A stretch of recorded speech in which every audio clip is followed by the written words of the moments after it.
ഇന്നൊരു lazy day ആണ് കേട്ടോ, വേറൊന്നുമല്ല, എല്ലാവർക്കും പനിയാണ്. അപ്പോൾ എഴുന്നേൽക്കാനും കുറച്ച് ലേറ്റായി പോയി. പിന്നെ മോന് സ്കൂളിൽ പോകണമല്ലോ, അത് കാരണം എഴുന്നേറ്റ ഉടനെ തന്നെ വന്ന് അരി കഴുകി കുക്കറിലേക്ക് ഇട്ടു. ബാക്കിയൊക്കെ തട്ടിക്കൂട്ടാമെന്ന് വിചാരിച്ചു.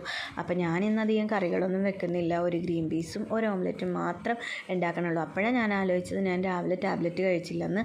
അങ്ങനെ പിന്നെ പോയി പെട്ടെന്ന് ടാബ്ലറ്റ് എടുത്ത് കഴിച്ചു. അങ്ങനെ എന്നിട്ട് ഞാനൊരു ചായ ഇട്ട് കുടിക്കാമെന്ന് വിചാരിച്ചു, കാരണം നല്ല അസ്വസ്ഥത ഉണ്ടായിരുന്നു. അപ്പോൾ ചായക്ക് വെച്ചു. അതിനിടയ്ക്ക് ഞാൻ ഇന്നലെ കുതിർത്തി വെച്ചിരുന്ന ഗ്രീൻ പീസും വേവിക്കാൻ വെച്ചിട്ടോ. അപ്പോൾ അരിയുടെ കൂടെ അതും വെന്ത് കിട്ടിയാൽ പിന്നെ എനിക്കൊരു ഇച്ചിരി നേരം സമയം കിട്ടുമല്ലോ എന്നോർത്ത് അങ്ങനെ 2 ഗ്ലാസ് ചായ വെച്ചു. എനിക്കും മോനും, അവനും വയ്യ, അവനും പനിയാണ്. പിന്നെ ക്ലാസ്സിൽ പോകാതിരിക്കാൻ പറ്റാത്തത് കൊണ്ട് പോകുന്നതേ ഉള്ളൂ. അപ്പോൾ അങ്ങനെ അവനും എനിക്കുള്ള ചായയാണ് കേട്ടോ. അപ്പോൾ ഞാൻ വിചാരിച്ചു കുക്കറെല്ലാം ഓഫ് ചെയ്ത് വെച്ച് ഗ്യാസൊക്കെ ഓഫ് ചെയ്ത് കഴിഞ്ഞിട്ട് ചായ കുടിക്കാമെന്ന്, കാരണം കുറച്ച് സമയം കിട്ടും, അതിൻ്റെ ആവി പോണ ഒരു ടൈം കിട്ടുമല്ലോ എന്നോർത്തു. അങ്ങനെ ഞാനെല്ലാം ഓഫ് ചെയ്ത് വെച്ചിട്ട് ചായ കുടിക്കാൻ പോയത് കേട്ടോ. അപ്പോൾ അതിൻ്റെ ആവി പോണ ആ ഒരു 10 മിനിറ്റ് എനിക്ക് കിട്ടുമല്ലോ അങ്ങനെ. അപ്പോൾ എല്ലാവർക്കും എൻ്റെ വീഡിയോസ് ഇഷ്ടപ്പെടുന്നുണ്ടോ? ഉണ്ടെങ്കിൽ ലൈക്ക് ചെയ്യാനും സബ്സ്ക്രൈബ് ചെയ്യാനും കമൻറ്റ് ചെയ്യാനും മറക്കരുത് കേട്ടോ. കുറേ പേരൊക്കെ എനിക്ക് നല്ല സപ്പോർട്ടായിട്ട് വന്നിട്ടുണ്ട്. എനിക്ക് സബ്സ്ക്രൈബേഴ്സ് കുറച്ച് കൂടിയിട്ടുണ്ട്. നിങ്ങളുടെയൊക്കെ സപ്പോർട്ട് ഉണ്ടെങ്കിലേ എനിക്ക് മുന്നോട്ട് പോകാൻ പറ്റുള്ളൂ കേട്ടോ. അപ്പം എല്ലാവർക്കും താങ്ക്സ് കേട്ടോ. അപ്പം ഞാനിതിപ്പം കുറച്ച് അപ്പം ഉണ്ടാക്കാൻ പോവുകയാണ്. അത് കഴിഞ്ഞ ദിവസത്തെ ബാക്കി വന്ന മാവാണ് കേട്ടോ.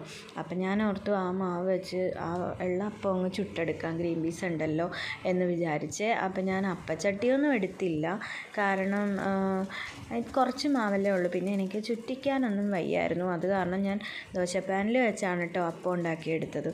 അപ്പോൾ അങ്ങനെ അപ്പം ഏകദേശം ഉണ്ടാക്കി കഴിഞ്ഞു.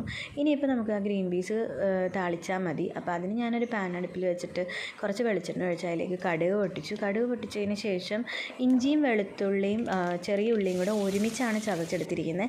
അതിട്ട് കൊടുത്ത് നന്നായിട്ടൊന്ന് വഴറ്റിയെടുത്തിട്ട് അതിലേക്ക് ഒരു 1/4 ടീസ്പൂൺ മഞ്ഞൾപ്പൊടി, ഒരു 3/4 ടീസ്പൂൺ മല്ലിപ്പൊടി, ഒരു 3/4 ടീസ്പൂൺ കാശ്മീരി ചില്ലി, ഒരു 1/2 ടീസ്പൂൺ ഗരം മസാല, ഇത്രയാണ് ഇട്ട് കൊടുത്തിരിക്കുന്നത്.